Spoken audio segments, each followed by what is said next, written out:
पहा Wheatstone bridge. तर Wheatstone ब्रिजचं use काय करतो आपण ते त्या दिवशी सांगितलं होतं. व्हीटस्टोन ब्रिजचा यूज काय की अननोन रेजिस्टन्स जर असेल तर अननोन रेजिस्टन्स याची व्हॅल्यू डिटरमाइन करण्यासाठी आपण व्हीटस्टोन ब्रिजचा वापर करतो. ठीक आहे. ब्रिज जर बॅलन्स असेल तर ब्रिज बॅलन्स असल्यानंतर एक अननोन रेजिस्टन्स आपल्याला फाइंड करता येऊ शकतो. ठीक आहे. हे होतं व्हीटस्टोन ब्रिजचा यूज. ठीक आहे. तर आता व्हीटस्टोन ब्रिज मध्ये काय असतं, 4 रेजिस्टन्स कनेक्टेड आहेत. कशा कनेक्टेड आहेत? 2 कशा असतात पॅरलल आणि 2 कसे आहेत सिरीज. ठीक आहे. आता जर इथे हा सपोज पी आहे. ठीक आहे. पी ला दुसरा सिरीज मध्ये रेजिस्टन्स जोडला. सिरीज म्हणजे काय? सरळ. ठीक आहे. सरळ जर दुसरा रेजिस्टन्स जोडला कोणता येतो? क्यू. ठीक आहे. आणि परत कॉम्बिनेशन ऑफ 2 रेजिस्टन्स जे कसे आहेत सिरीज मध्ये कनेक्टेड आहेत, आर आणि एस. ठीक आहे. जर असे असतील कॉम्बिनेशन मध्ये कसे 2 सिरीज रेजिस्टन्स, 2 सिरीज रेजिस्टन्सचं कॉम्बिनेशन एकमेकांना जर पॅरलली जोडलं तर काय बनतं? ते व्हीटस्टोन ब्रिज बनतो. तर ह्या ब्रिजच्या अक्रॉस मध्ये काय लावलं आपण? गॅल्व्हॅनोमीटर लावलं. काय लावलं मध्ये? गॅल्व्हॅनोमीटर. गॅल्व्हॅनोमीटरचं काम काय? खूप छोटा करंट मेजर करणं. गॅल्व्हॅनोमीटर काय करतो? छोटा करंट काय करतो? मेजर करतो. ठीक आहे. छोटा करंट जर मेजर करायचा असेल तर काय लावलं जातो? गॅल्व्हॅनोमीटर लावलं. आता इथे काय लावलंय? गॅल्व्हॅनोमीटर. आणि याच्या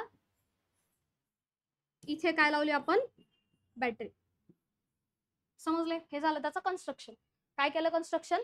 2 रेजिस्टन्स कसे होते? सिरीज मध्ये होते. परत खालचे 2 रेजिस्टन्स कसे होते? सिरीज मध्ये. ते सिरीज मधले परत कशात जोडले आपण? त्यांचं कॉम्बिनेशन पॅरलल मध्ये जोडलं. मध्ये काय लावलं? गॅल्व्हॅनोमीटर. आणि त्याला कशाला कनेक्ट केलं? बॅटरीला. म्हणजे एंटायर जे सर्किट आहे, सर्किट बनवलं तर कशात कनेक्ट केलं? बॅटरीला कनेक्ट केलं. ठीक आहे. आता या जो लूप बनतोय किंवा हे जे सर्किट आहे त्या सर्किटला काय काय नाव देणार आपण? लूपची नाव देणार. ठीक आहे.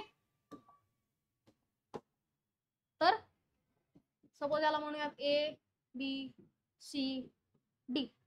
ठीक आहे. आता करंट तुम्हाला पहिला सांगावं लागेल काय जातोय. सपोज इथून जो करंट जातोय त्याला आपण म्हणूयात आय. काय म्हणूयात? आय. इथे आला करंट आय. आता इथे काय आला? एक जंक्शन आला.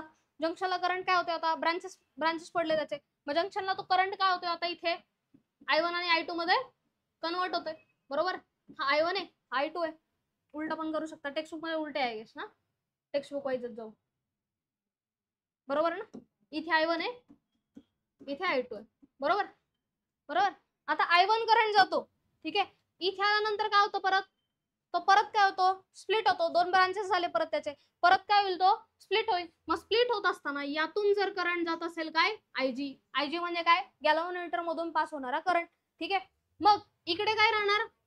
I1 minus IG. ठीक आहे. म्हणजे I1 मधला आयजी जर करंट गेला तर काय राहणार आहे? Obviously I1 minus IG. आता हा आयजी करंट इथे येईल. आयजी करंट आला. ठीक आहे. मग इथे आल्यानंतर काय होतंय बरं? हा I2 आणि आयजी एकत्र येतात. बरोबर. I2 आणि आयजी एकत्र येतात. म्हणजे इथून जो पास होणारा करंट आहे तो काय आहे?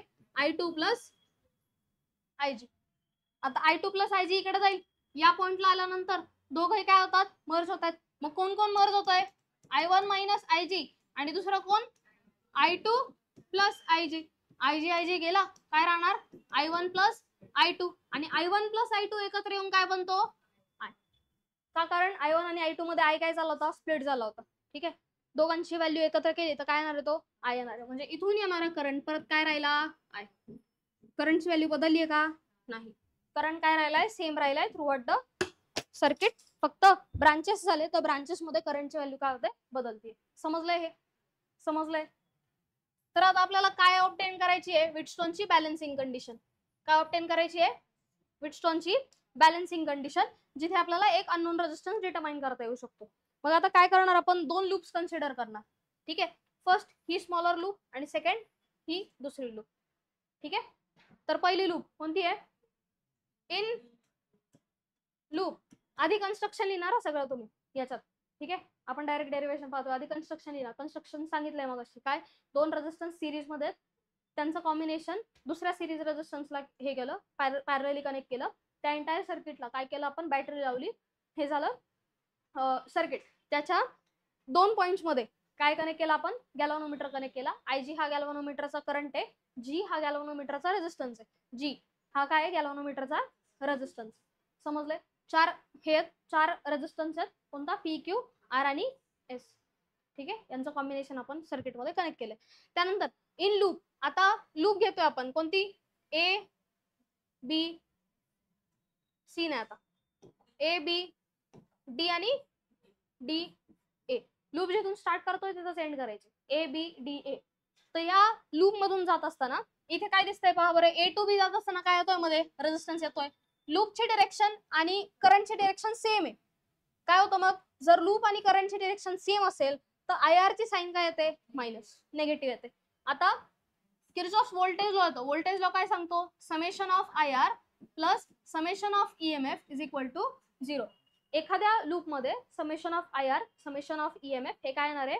0 येणार आहे. मग दोघांचे साइन कन्व्हेन्शन होते. मग साइन कन्व्हेन्शन काय? आय आर चे साइन कन्व्हेन्शन काय? डिरेक्शन जर सेम असेल, लूपची डिरेक्शन आणि आय आर ची डिरेक्शन सेम असेल तर काय येणार? निगेटिव्ह. आणि डिरेक्शन जर डिफरंट असेल तर काय येणार? पॉझिटिव्ह. आणि ईएमएफ साठी काय? -2 प्लस गेला तर ईएमएफ काय होणार? प्लस, आणि +2 मायनस गेला तर ईएमएफ होणार मायनस. हे होतं साइन कन्व्हेन्शन फॉर ईएमएफ आणि पोटेन्शियल डिफरन्स. मग आता इथे काय झालं? फर्स्ट लूप मध्ये ज्यावेळी तुम्ही ए टू बी जात होता त्यावेळी काय झालं? करंट I1 होता, पी होता व तिथला रेझिस्टन्स, आणि काय होतंय? लूपची डिरेक्शन करंटची डिरेक्शन सेम आहे म्हटल्यानंतर इथला जो आय आर ची व्हॅल्यू आहे, आय काय इथं I1 आणि पी, याची साइन काय येणार? निगेटिव्ह. ठीक आहे, पुढे आता ए टू बी गेला, बी टू डी जात असताना मध्ये काय लागलाय? गॅल्व्हनोमीटर. गॅल्व्हनोमीटरला स्वतःचा रेझिस्टन्स आहे. करंटची डिरेक्शन खाली आहे आणि लूप पण कुठे ट्रेस करतोय आपण? बी टू डी ट्रेस करतोय, खाली ट्रेस करतोय. याचा अर्थ काय होणार? तो -IG इंटू जी. समजलं हे? पुढे डी टू ए जातोय. डी टू ए जात असताना काय होतंय पहा बरं? करंटची डिरेक्शन काय? उलटी. लूपच्या कशी आहे ती? उलटी. म्हटल्यानंतर काय होणार? ते +I2 इंटू काय? S is equal to 0. ठीक आहे, मग ह्या ज्या निगेटिव्हच्या टर्म्स आहेत इकडे घ्या, सगळ्या काय होतील? पॉझिटिव्ह होतील. म्हणजे काय होऊ शकतं ते? I2S is equal to I1P plus IG G. हे झालं तुमचं फर्स्ट इक्वेशन. याला काय म्हणलं आपण? First equation. आता सेकंड इक्वेशन पहा. ठीक आहे, इन लूप, आता सेकंड लूप अप्लाय करायची आहे. सेकंड लूप काय? In loop BCDB. BCDB. पहिला कुठं जाता तुम्ही? बी टू सी जातोय. बी टू सी जात असताना करंटची डिरेक्शन काय आहे? तीच आहे. लूपची डिरेक्शन काय आहे? सेम आहे. म्हटल्यानंतर साइन काय येणार? मायनस. करंट काय तिथला? I1 मायनस IG, आणि तिथली व्हॅल्यू, याची रेझिस्टन्सची व्हॅल्यू काय? Q. सी टू डी जात असताना करंट काय? लूपच्या उलटा आहे, अपोजिट आहे. सी टू डी जात असताना करंट काय? अपोजिट आहे. म्हटल्यानंतर साइन काय येणार? प्लस, आणि I2 प्लस IG, आणि तिथली याची व्हॅल्यू काय? रेझिस्टन्स R आहे. आता डी टू बी जात असताना काय होतंय? लूप कशी आहे? लूपची डिरेक्शन आणि करंटची डिरेक्शन उलटी आहे. म्हटल्यानंतर साइन काय येणार? +IG into G is equal to 0. G sign negative आहे तिकडे जाऊन काय होणार? पॉझिटिव्ह होणार. म्हणजे काय येईल equation? I2 plus IG into R plus IG is equal to काय येणार? I1 मायनस IG इंटू जी. याला काय म्हटलं आपण? इंटू काय? Q. ठीक आहे, याला काय म्हटलं आपण? सेकंड इक्वेशन म्हटलं. याला काय म्हटलं आपण? Second equation. ठीक आहे, फर्स्ट इक्वेशन झालं, सेकंड इक्वेशन झालं. समजलं हे? इथपर्यंत क्लिअर आहे? आता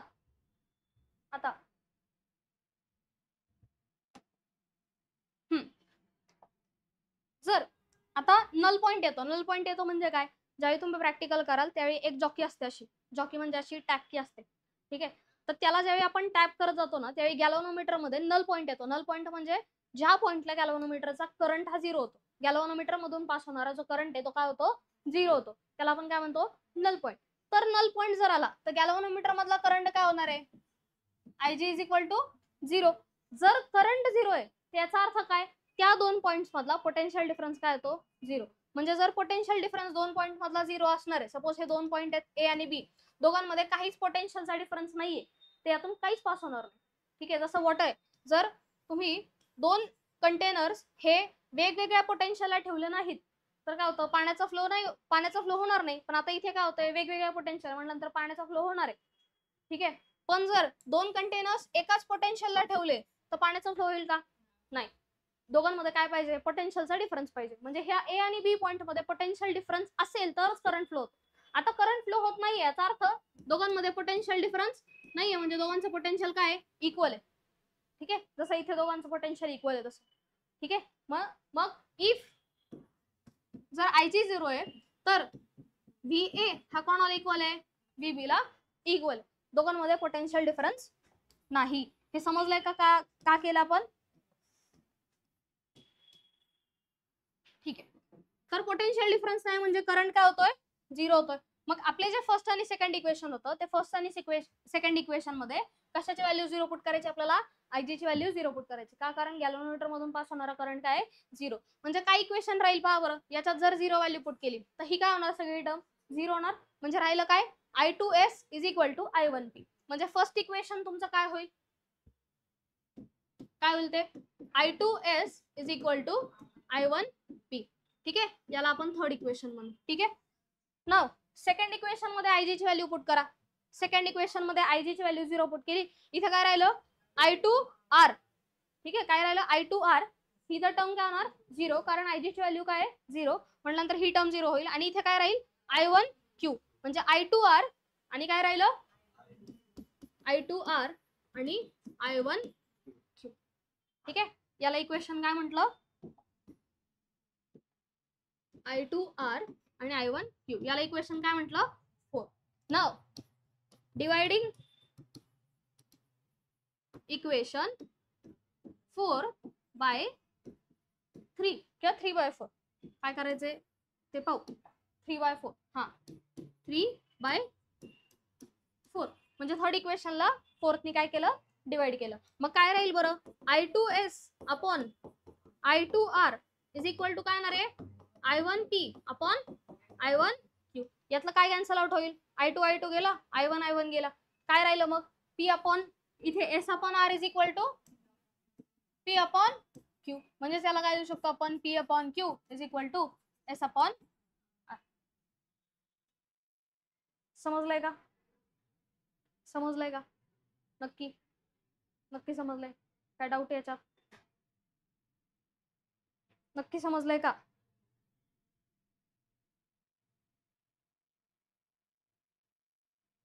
ठीक.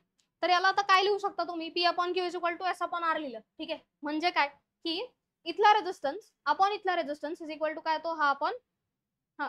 बरोबर. असे रेजिस्टन्स घ्यायचे नाहीत. Q अपॉन S नाही करायचा किंवा P अपॉन R नाही करायचा. तो काय पाहिजे? एकतर P अपॉन S पाहिजे किंवा P अपॉन Q पाहिजे. ठीक आहे, त्याच्या शेजारचा घ्यायचा, त्याच्या समोरचा नाही, अपोजिट नाही घ्यायचा. ठीक आहे, म्हणजे P अपॉन R नाही होणार तो किंवा Q अपॉन S नाही होणार. आणि गिवन दॅट कंडिशन काय पाहिजे? गॅल्व्हनोमीटर काय पाहिजे? मध्ये पाहिजे. ठीक आहे, म्हणजे ही कंडिशन काय होऊ शकते तुमची?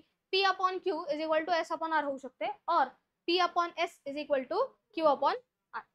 ठीक आहे, शेजारचे घ्यायचे, समोरचे घ्यायचे नाही. तर हा येतो काय? ही याला काय म्हणतो आपण? व्हिटस्टोन्स बॅलन्सिंग कंडिशन. काय असते ही?